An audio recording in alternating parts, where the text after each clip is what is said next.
ছোট্ট মেয়ে ফাতেমাতুজ জাহরা রাদিয়াল্লাহু তাআলা আনহা মার কাছে আইসা ছোট্ট মেয়েটা কান্দে, মাও কান্দে, মেয়েটাও কান্দে। ফাতেমা ছোট্ট মেয়ে মায়ের চোখের পানি মুছে দেয় আর ডাক দিয়া বলে, হ্যাঁ মা, কি হয়েছে তোমার? কেন গো তুমি এইভাবে কাঁদতেছো চোখের পানি ফেলে? আম্মা জান খাদিজা ডাক দিয়া বলে, এ মেয়ে, আমার মনের কষ্ট মনেই থাক, তুমি ছোট্ট মানুষ, বুঝবা না আমার মনে কি কষ্ট। ছোট্ট মেয়ে ফাতেমা ডাক দিয়া বলে, হ্যাঁ মা, আমি ছোট্ট হলেও আমার বুঝটা কিন্তু আল্লাহ কম দেয় নাই, আমাকে বুঝিয়ে বললেই তো আমি বুঝতে পারি।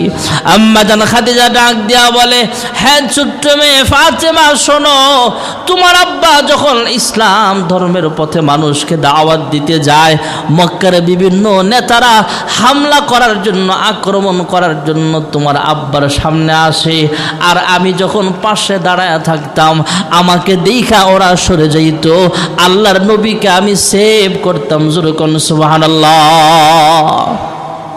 ফাতেমা, মক্কার দাপটশালী মানুষগুলো যখন নবীর সামনে আসতো, আমাকে দেখলে চলে যাইত, কারণ আমি মক্কার ভিতরে বড় একজন বিজনেসম্যান। রাজনৈতিক নেতারাও তো বড় বড় ডোনার দিয়েই চলতে হয়। বাংলাদেশে বড় বড় পয়সাওয়ালা যারা আছে, এদেরকে দিয়ে তো নেতারাও চলতেছে।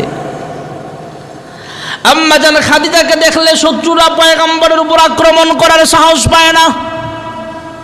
খাদিজা ডাক দিয়া বলে, হ্যাঁ ফাতেমা, আমি যদি দুনিয়া থেকে বিদায় হয়ে যায়, তাহলে তোমার আব্বাকে কে দেখাশোনা করবে, কে রান্না করে খাওয়াবে? ইসলামের দাওয়াত দিতে ঘর থেকে বের হবে, সারাদিন পরিশ্রম করার পর যখন ঘরে আসবে, তখন তাকে কে গোসল করায় দিবে, তার যত্ন কে নিবে, কে রান্না করে খাওয়াবে? তার পোশাকটা যদি নোংরা হয়ে যায় তথা অপরিষ্কার হয়ে যায়, তার পোশাকটা কে ধুয়া দিবে? মা ফাতেমা ডাক দিয়া বলে, এ আম্মা জান, আপনি মন খারাপ করবেন না, আপনি যদি দুনিয়া থেকে বিদায় হয়ে যান, আপনি যেমন আব্বার পাহারাদারি করতেন, আমি ফাতেমাও আব্বার পাহারাদারিতে ব্যস্ত হয়ে যাব। ঠিকই আম্মা জান খাদিজা দুনিয়া থেকে বিদায় হওয়ার পর রাসূলের পাশে ছোট্ট একটা মেয়ে দাঁড়ায় থাকতো, নাম ফাতেমা, সাইয়্যিদাতু নিসাই আহলিল জান্নাহ। জোরে কোন সুবহানাল্লাহ। ভাইরা আমার, বন্ধুরা আমার, আম্মা জান খাদিজাতুল কুবরা রাদিয়াল্লাহু আনহা দুনিয়া থেকে বিদায় হয়ে যাবেন, শুধু কান্দে আর কান্দে। আল্লাহর হাবিব রাহমাতুল লিল আলামিন পাশে বইসা মাথায় হাত বুলায় দেয় আর বলে, খাদিজা কেন তুমি কান্দো? খাদিজা ডাক দেয়া বলে, স্বামী গো, আমি যদি দুনিয়া ছেড়ে চলে যাই, আপনাকে কে দেখাশোনা করবে? খাদিজা দুনিয়া থেকে বিদায় হয়ে যাবেন, খাদিজাও কান্দে, আল্লাহর হাবিবও কান্দে। এক পর্যায়ে আম্মা জান খাদিজা রাদিয়াল্লাহু আনহা ডাক দিয়া বলে, আমার প্রাণের স্বামী গো, আমি দুনিয়া থেকে বিদায় হয়ে গেলে আপনার কাছে আমার কয়েকটা ওসিয়ত থাকবে। হ্যাঁ খাদিজা, আমি ওয়াদাবদ্ধ হলাম, তোমার কি ওসিয়ত বলো? কয়, আমি যখন দুনিয়া থেকে বিদায় হয়ে যাব, আমাকে গোসল করাইবেন, নিজের হাতে কাফন পরাইবেন, কাফন পরাইবার সময় কাফনের কাপড়ের ভিতরে আপনার ব্যবহৃত একটা জামা মুবারক একটু ঢুকায়া দিবেন। সুবহানাল্লাহ। আপনার ব্যবহৃত জামাটা আমার কাফনের কাপড়ের সাথে আপনি পেঁচায়া দিবেন, এই উসিলায় হয়তো আল্লাহ আমাকে ক্ষমা করে দিবে। জোরে কোন সুবহানাল্লাহ। আম্মা জান খাদিজা ডাক দেয়া বলো, আমার প্রাণের স্বামী গো, আল্লাহর হাবিব, আপনি আমাকে নিজের হাতে দাফন করবেন। দাফনের কাজ সম্পন্ন হয়ে গেলে, সবাই চলে গেলেও কিন্তু আপনি চলে যাবেন না। মক্কাতুল মুকাররমা একটা কবরস্থান আছে, জান্নাতুল মুআল্লা। যারা হাজী সাহেবরা গেছেন, ওনার কবরটা সেখানে দেখেছেন, খাদিজা রাদিয়াল্লাহু আনহার কবরটা সেখানে আছে। জান্নাতুল মুআল্লা কবরস্থানে কবর করার পরে সবাই চলে গেল, আল্লাহর হাবিব দাঁড়িয়ে আছে। কারণ আম্মা জান খাদিজা রাদিয়াল্লাহু আনহা ইন্তেকালের সময় ওয়াদা নিয়েছিলেন, ওগো আল্লাহর হাবিব, আপনি আমার কবরস্থানের পাশে দাঁড়ায় থাকবেন, কবরের পাশে দাঁড়ায় থাকবেন। হ্যাঁ খাদিজা কেনই বা সেখানে দাঁড়ায় থাকবো? ওগো আল্লাহর হাবিব, ফেরেশতারা যখন কবরে আমাকে প্রশ্ন করার জন্য আসবে, আমি যদি প্রশ্নের জবাব দিতে না পারি, আটকায় যায়, তাহলে আমার পক্ষ থেকে আপনি জবাব দিয়ে দিবেন। জোরে কোন সুবহানাল্লাহ। ঠিকই দেখা গেল আল্লাহর হাবিব রাহমাতুল লিল আলামিন আম্মা জান খাদিজাকে কবর দেওয়ার পরে জান্নাতুল মুআল্লায় দাঁড়ায় আছেন। কিছুক্ষণের মধ্যে আল্লাহ তাআলা জিবরাইল আমিনকে পাঠিয়ে দিলেন। জিবরাইল আমিন আইসা বললেন, ইয়া রাসূলুল্লাহ, ইয়া হাবিবাল্লাহ, আল্লাহ তো ভালো করে জানেন আপনি কেন দাঁড়ায় আছেন। কয় হা। খাদিজার জন্য বুঝে আপনি দাঁড়িয়ে আছেন? কয় হা। খাদিজার সাথে আমি ওয়াদাবদ্ধ, ফেরেশতা আয়েশা যদি প্রশ্ন করে জবাব দিতে না পারে, আটকায় যায়, তাহলে আমি তার পক্ষ থেকে জবাব দিয়ে দিব, এই জন্য দাঁড়িয়ে আছি। জিবরাইল আমিন ডাক দিয়া বলে, ওগো আল্লাহর হাবিব, যখন আপনি বলেছেন আপনার পক্ষ থেকে জবাব দিবেন, ওয়াদা দিয়েছেন, তখনই আরশের মালিক আল্লাহর কুদরতি রেজিস্টারে জমা হয়ে গেছে। খাদিজার জন্য আপনি পেরেশান হবেন না। খাদিজার প্রশ্নের জবাবে যদি আটকায় যায়, আল্লাহ তাআলা কুদরতি ভাবে তার প্রশ্নের জবাব শিখায়া দিবে। জোরে কোন সুবহানাল্লাহ। ওগো আল্লাহর হাবিব, আপনি চলে যান, খাদিজাকে নিয়ে আপনার পেরেশান হতে হবে না। 10 জন পুরুষ যেমন আশারায়ে মুবাশশারা জান্নাতি তথা দুনিয়াতেই জান্নাতের সুসংবাদ আল্লাহর হাবিবের মাধ্যমে জানায়া দিয়েছেন, 10 জন মহিলাও এমন আছে, তার মধ্যে একজন হলো খাদিজা, যার ব্যাপারে আল্লাহ দুনিয়াতেই জানায়া দিয়েছেন খাদিজা জান্নাতি। জোরে কোন সুবহানাল্লাহ। আল্লাহর হাবিবের সহধর্মিণী আম্মা জান খাদিজা দুনিয়া থেকে বিদায় হয়ে গেলেন। গত জুমায় বলেছিলেন হযরত আয়েশা সিদ্দিকা রাদিয়াল্লাহু আনহার সাথে বিবাহ বন্ধনে আবদ্ধ হলেন। মা আয়েশার বয়স 6 বছর, কিন্তু যখন ঘরে তুলেছিলেন হিজরতের পর, তখন বয়স হয়ে গেছে 9 বছর। একজন মেয়ে সাধারণত 8 থেকে 10 বছর, 9 বছর 10 বছর বলগে বালেগা হয়। আম্মা জান খাদিজা রাদিয়াল্লাহু আনহা দুনিয়া থেকে বিদায় হয়ে গেলেন। মাদানী জিন্দেগির বাকি সময়টা হযরত আয়েশা সিদ্দিকা রাদিয়াল্লাহু আনহা সহ আরো স্ত্রীরাও সেখানে বসবাস করেছিলেন। ভাইয়েরা আমার, আম্মা জান আয়েশা রাদিয়াল্লাহু আনহা মাঝে মাঝে বলতেন, আম্মা জান আয়েশা বলতেন, ওগো আল্লাহর হাবিব, প্রায় সময় আমি লক্ষ্য করে দেখি খাদিজা রাদিয়াল্লাহু আনহার কথা মনে করে আপনি কাঁদেন। কি হয়েছে? একজন বৃদ্ধা মহিলার জন্য আপনি এভাবে কাঁদেন কেন? আমি তো ইয়াং ম্যান, আমি তো একজন ইয়াং নারী, তারপরও আমাকে জীবন সঙ্গী পাওয়ার পরও খাদিজার কথা মনে করে আপনি কেন কাঁদেন? দুজাহানের সর্দার বলেছিলেন, হ্যাঁ আয়েশা, তুমি তো হলা সুখের দিনের সাথী, খাদিজা হলো আমার দুঃখের দিনের সাথী। খাদিজা কোটি কোটি টাকার ব্যবসা বাণিজ্য আল্লাহর রাস্তায় বিলিয়ে দিয়েছিলেন। এই খাদিজা আমার পাশে দাঁড়ায় থাকতেন, আমার উপরে কোনো মুসিবত আসতে চাইলে সে ফিরাইয়া দিত। খাদিজা ইসলাম ধর্ম গ্রহণ করার পর বলেছিলেন, আমার স্বামী গো, ইসলাম ধর্মের জন্য, দিন ইসলামের জন্য আমি আল্লাহ এবং তার নবীর নামে আমার কোটি কোটি টাকার সম্পদ সব ওয়াকফ করে দিলাম। জোরে কোন সুবহানাল্লাহ। খাদিজা, আয়েশা, তুমি তো বলতেছো খাদিজার জন্য কেন কান্দি? তুমি তো হলা সুখের দিনের সাথী, আর খাদিজা ছিল আমার দুঃখের দিনের সাথী। খাদিজার ঋণ আমি শোধ করতে পারবো না। সুবহানাল্লাহ বলে। আয়েশাকে আল্লাহর হাবিব মোহাব্বত করতেন অনেক বেশি, কারণ ছোট মানুষ। একদিন মাঝে মাঝে মস্করাও করতেন, হাসাহাসিও করতেন। আল্লাহর নবীর বয়স যখন 50-53 বছর বয়স যখন ঘরে তুললেন আম্মা জান আয়েশা সিদ্দিকা রাদিয়াল্লাহু আনহাকে, তখন তো শরীরটা পাতলা, আল্লাহর হাবিবের বয়সটা একটু ভার, তারপরও আল্লাহর হাবিবের শরীরে শক্তি কিন্তু কম না। আল্লাহর হাবিবের শরীরে অনেক শক্তিশালী মানুষ আল্লাহর হাবিব। আম্মা জান আয়েশা আল্লাহর হাবিবকে বললেন, ওগো আল্লাহর হাবিব, চলেন আমরা একটু দৌড় প্রতিযোগিতা দেই। সুবহানাল্লাহ কন্যা। জামাই বউ একটা ফাঁকা জায়গা পায়া বলে আমরা একটু দৌড়াই, দেখি কে পাস করতে পারে। যেহেতু চিকন চাকর মানুষ আম্মাজান আয়েশা, আল্লাহর হাবিবও একটু আস্তে দৌড়াইলেন। জোরে দৌড়াইলে অবশ্যই আয়েশা পারত না, আল্লাহর হাবিব আস্তে দৌড় মারলেন। আম্মাজান আয়েশা জোরে দৌড়ায়া আল্লাহর হাবিবের আগে আগে চলে গেলেন, যা বলে ইয়া রাসূলুল্লাহ ইয়া হাবিবাল্লাহ, আজকে আমি জিতে গেলাম। সুবহানাল্লাহ। কিন্তু বয়স বাড়তে বাড়তে আল্লাহর হাবিবের ইন্তেকালের আরো আগের ঘটনা ভাইয়েরা আমার, 8-9 বছরও আল্লাহর হাবিবের সহধর্মিণী আম্মাজান আয়েশা আস্তে আস্তে একটু মোটা হয়ে গেছে, শরীরটা একটু ভার হয়ে গেছে। বিবাহের 8-9 বছর পরে হঠাৎ করে আল্লাহর হাবিব আরেকদিন ওই রাস্তা দিয়া যায়, আর আয়েশাকে ডাক দিয়ে বলে, আয়েশা চলো আজকেও আমরা একটু দৌড় প্রতিযোগিতা করি। সুবহানাল্লাহ। প্রথম একবার জিতেছিল আয়েশা, আজকে আল্লাহর হাবিবার সুযোগ দেয় নাই, জোরে দৌড় মারছে। জোরে দৌড় মাইরা আয়েশাকে পিছে ফালায়া দিছে। তারপরও আম্মাজান আয়েশা বলে, প্রতিযোগিতার মধ্যে এমন হইবই।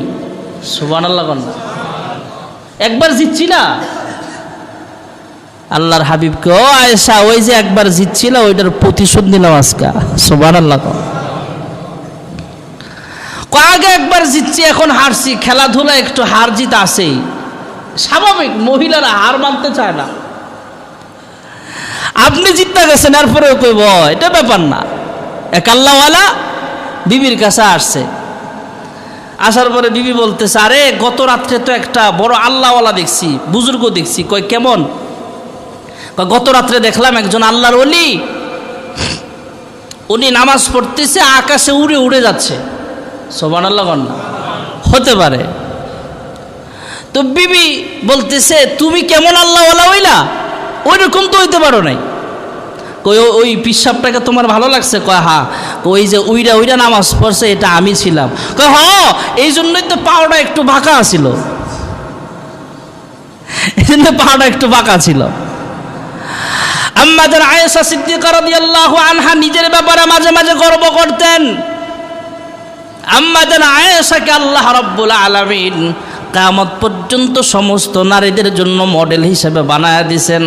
আম্মাজান আয়েশা সিদ্দিকা রাদিয়াল্লাহু আনহা 2000-এর উপরে নারীদের ব্যাপারে হাদিস বর্ণনা করেছেন। জোরে কোন সুবহানাল্লাহ। ইসলামের এই খেদমতের জন্য অল্প বয়সের আয়েশাকে আল্লাহর হাবিবের কাছে বিবাহ দেওয়ার সিদ্ধান্ত আরশে আজিম থেকে নিয়েছেন। জোরে কোন সুবহানাল্লাহ। সাহাবাই কেরাম আবু বকরের আমলে, ওমরের আমলে কোন সাহাবী কোন মাসআলা নিয়ে ঝামেলা হলে আয়েশার কাছে যাইতো। সুবহানাল্লাহ বলে। আরবের মহিলারা আম্মাজান আয়েশাকে একদিন জিজ্ঞেস করেছিলেন, হ্যাঁ আয়েশা, আমরা তো শুনেছি কোরআনুল কারীমের আয়াতের মাধ্যমে আল্লাহ তাআলা জানিয়ে দিয়েছেন ইউসুফ পয়গম্বরের সৌন্দর্য দেখা জুলাইখার বান্ধবীরা হাত কেটে ফেলেছিল, ফল কাটতে যায় হাত কেটে ফেলেছিল, তাদের খবর নাই। আল্লাহর হাবিব রাহমাতুল লিল আলামিন কি ইউসুফের চাইতেও বেশি সুন্দর কিনা? আম্মাজান আয়েশা বলেন, আল্লাহ তাআলা ইউসুফ পয়গম্বরের চাইতেও বেশি সুন্দর বানায়া আল্লাহর হাবিবকে বানিয়েছেন। জোরে কোন সুবহানাল্লাহ। এটা প্রকাশ পাবে জান্নাতে। সুবহানাল্লাহ বলেন। ভাইরা আমার, বন্ধুরা আমার, আল্লাহর হাবিব রাহমাতুল লিল আলামিন অনেক সুন্দর ছিলেন। আম্মাজান আয়েশা বলেন, একদিন ঘরের ভিতরে হঠাৎ করে আমার বাতিটা নিভে যায়। আমার বাতি নিভে গেলে, কুপিটা নিভে গেলে, আমি কাপড় সিলাইতেছিলাম, সুই থেকে সুতাটাও খসে গেল, পড়ে গেল, সুই থেকে সুতাটাও খুলে গেল। আল্লাহর হাবিব রাহমাতুল লিল আলামিন আমার ঘরে প্রবেশ করলেন। পয়গম্বর একটু মুস্কি হাসি দিলেন। মুস্কি হাসি দেওয়ার সঙ্গে সঙ্গে আল্লাহর হাবিবের চেহারার উজ্জ্বলতায়, সৌন্দর্যে আমি সুইটাও খুঁজা পাইলাম, সুতাটাও সুইয়ের ছিদ্র দিয়ে ঢুকাইতে পেরেছি। জোরে কোন সুবহানাল্লাহ। এ মহিলারা, তোমরা তো বলো জুলাইখার বান্ধবীরা ইউসুফকে দিয়ে হাত কেটেছিল, আমার স্বামীকে যদি জুলাইখার বান্ধবীরা দেখতো হাত না কলিজাটা ছিঁড়ে ফেলতো, টের পাইতো না। সুবহানাল্লাহ বলে। আল্লাহর হাবিব রাহমাতুল লিল আলামিনের ব্যাপারে আম্মা জান আয়েশা সিদ্দিকা রাদিয়াল্লাহু আনহার কাছে জানতে চাওয়া হয়েছিল, আয়েশা আল্লাহর হাবিবের আখলাক সম্পর্কে কিছু বলেন। আম্মা জান আয়েশা জবাব দিয়েছিলেন, কানা খুলুকুহুল কোরআন। সুবহানাল্লাহ। আল্লাহর হাবিবের চরিত্র হলো 30 পারা কোরআন। সুবহানাল্লাহ। এ বাণী সকলের নয় শুধু মুমিনের, যারাই চলবে মেনে ফল পাবে কোরআনের। ঘরে বলো কিবা রাষ্ট্রে বলো, ঘরে বলো কিবা রাষ্ট্রে বলো, অশান্তি দূর করে শান্তি আনে সমাধান। যেরকম ঠিক না ঠিক? আল্লাহর হাবিব রাহমাতুল লিল আলামিন ওনার সহধর্মিনী আম্মা জান আয়েশা সিদ্দিকা রাদিয়াল্লাহু আনহার ঘরে শুয়ে আছেন। আল্লাহর নবী রাহমাতুল লিল আলামিন ইন্তেকালের পরে যেখানে দাফন করা হয়েছে, যেখানে কবরস্থ করা হয়েছে, যেটাকে আমরা রওজা আতহার বলি, সেটাও আম্মা জান আয়েশা সিদ্দিকা রাদিয়াল্লাহু আনহার কামরা ছিল, ঘর ছিল। রাসূলের বর্তমান রওজা আতহার এটা আম্মা জান আয়েশার ঘর ছিল। এই ঘরে আল্লাহর নবী ইন্তেকাল করেন, সেখানেই তাকে দাফন করা হয়েছে। আম্মা জান আয়েশা মাঝে মাঝে গর্ব করে বলতেন, কোনো স্ত্রীর বেলা এক খাটে শোয়ার পরও আল্লাহ ওহী নাজিল করে নাই, কিন্তু আমি আল্লাহর হাবিবের বুকে ঘুমাচ্ছিলাম, এক খাতার নিচে, এক লেপের নিচে ঘুমাচ্ছিলাম, ওই মুহূর্তেও আল্লাহ তাআলা ওহী নাজিল করেছে। জোরে কোন সুবহানাল্লাহ। আম্মা জান আয়েশা আরো বলেন যে আমি গর্ব করে বলতে পারি, ফখর করে বলতে পারি, কারণ আমার পবিত্রতা সম্পর্কে আল্লাহ তাআলা কোরআনুল কারীমে 9 থেকে 10টা আয়াত নাজিল করেছেন। সুবহানাল্লাহ বলে। গত জুমায় এটা বলেছিলাম, ইফকের ঘটনা। আম্মা জান আয়েশা বলেন, কিয়ামত পর্যন্ত আনেওয়ালা উম্মতদের জন্য আল্লাহ তাআলা ফাতায়াম্মামু সাঈদান তাইয়্যিবা, তায়াম্মুমের বিধান নাজিল করেছেন আমার কারণে। সুবহানাল্লাহ। গত জুমায় বলেছিলাম, সফরের মধ্যে আল্লাহর হাবিবের সহধর্মিনী আম্মা জান আয়েশা রাদিয়াল্লাহু আনহার গলার হাতটা হারায় ফেলেছিল। এই হাতটা আরেকবার মসজিদ নববীর আশপাশে হারায় ফেলেছিল, মোট 3 বার হারাইছে। সুবহানাল্লাহ। আরেকবার হারায় ফেলছে। সাহাবাই কেরাম হার খুঁজতে খুঁজতে খুঁজতে খুঁজতে এদিক দিয়ে হযরত আবু বকর সিদ্দিক রাদিয়াল্লাহু আনহু হার খুঁজতেছে, অন্য সাহাবীরা খুঁজতেছে। নামাজের সময়, আসর বা মাগরিবের নামাজের সময় শেষ প্রান্তে চলে আসছে। সাহাবাই কেরাম গলার হার খুঁজতে খুঁজতে অন্য নামাজের সময়ে চলে আসতেছে। সাহাবাই কেরাম বাহিরে ভিড় জমায়া ফেললেন, হে আবু বকর, তোমার মেয়ে আয়েশার কারণে আজকে আমাদের নামাজটা কাজা হচ্ছে। আমরা যদি এই মুহূর্তে ওযু করে নামাজ পড়তে যাই, তাহলে আমরা সময় কুলাবে না, আমাদের নামাজ কাজা হয়ে যাবে। এই মুহূর্তে মহান আল্লাহ তাআলা কোরআনের আয়াত নাজিল করে দিলেন, ফাতায়াম্মামু সাঈদান তাইয়্যিবা, তোমরা আয়েশার সাথে রাগারাগি করিও না, আমি আল্লাহ তায়াম্মুমের বিধান নাজিল করলাম। মাটিতে হাত রাখবা, মুখটা মুছে ফেলবা, মাটিতে হাত রাখবা, আবার তোমার হাতগুলা মাসাহ করবা, নিয়ত করবা, মুখমণ্ডল মাসাহ করবা, হাত মাসাহ করবা, ওযু লাগবে না, কারণ বশত তায়াম্মুম করার কারণেই, তায়াম্মুম করার পরে আমি আল্লাহ তোমার নামাজ সহি করে দেব। জোরে কোন সুবহানাল্লাহ। মা আয়েশা বলেন যে আমি গর্ব করি যে আমি এক খেতার নিচে আল্লাহর হাবিবের সাথে ঘুমাচ্ছিলাম, এই মুহূর্তে আল্লাহ কোরআন নাজিল করেছে। সুবহানাল্লাহ। কোন ওহী নাজিল করেছে।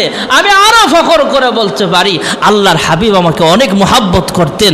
আল্লাহর হাবিব আমার ঘরেই শুয়ে আছেন, রওজা আতহারে আমার ঘরেই ইন্তেকাল করেছেন। আমি আরো গর্ব করে বলতে পারি, আমার কারণে আল্লাহ তায়াম্মুমের বিধান নাজিল করেছে। সুবহানাল্লাহ। মা আয়েশা এমনি না, নূপুর শর্মা, এদের জ্ঞানের পাওয়ার কম। নাস্তিক মুরতাদদের জ্ঞান বুদ্ধি বিবেক বিবেচনা নাই বললেই চলে। এই জন্য ওরা জানে না আম্মাজান আয়েশাকে আল্লাহর হাবিবের কাছে কেন বিবাহ দিয়েছে। এটা আমাদের জন্য একটা রহমত। আম্মাজান আয়েশা 2000-এরও বেশি হাদিস আমাদের জন্য রওয়ায়াত করেছে। সুবহানাল্লাহ। আম্মাজান আয়েশার দ্বারা কিয়ামত পর্যন্ত মহিলাদের জন্য সবক, জীবন বিধান আয়েশার মাধ্যমে যা হয়েছে অন্য মহিলার মাধ্যমে তা হয় নাই। সুবহানাল্লাহ কন্যা। এই জন্য আমরা একটাই আওয়াজ দেই, নবীর ফ্যামিলি নিয়ে তোমরা নাড়াচাড়া করিও না। পৃথিবীতে নবীর চাইতে বড় কোনো মানুষ এমন নাই, তার মতো পবিত্র, তার স্ত্রী সহধর্মিনীদের মতো পবিত্রা, আমাদের আম্মা জানদের মতো পবিত্র নারী পৃথিবীতে আর নাই। অতএব আল্লাহর হাবিবও পবিত্র, আল্লাহর হাবিবের সহধর্মিনী এরাও পবিত্রা। এদের ব্যাপারে কেউ কটূক্তি করবা, মুসলমান স্কুল কলেজ ভার্সিটির পোলাপাইন, রাস্তায় রিক্সা চালক, এরাও বরদাস্ত করবে না। যেরকম ঠিক না বেঠে। এই জন্য আমরা বর্তমানে ফেসবুক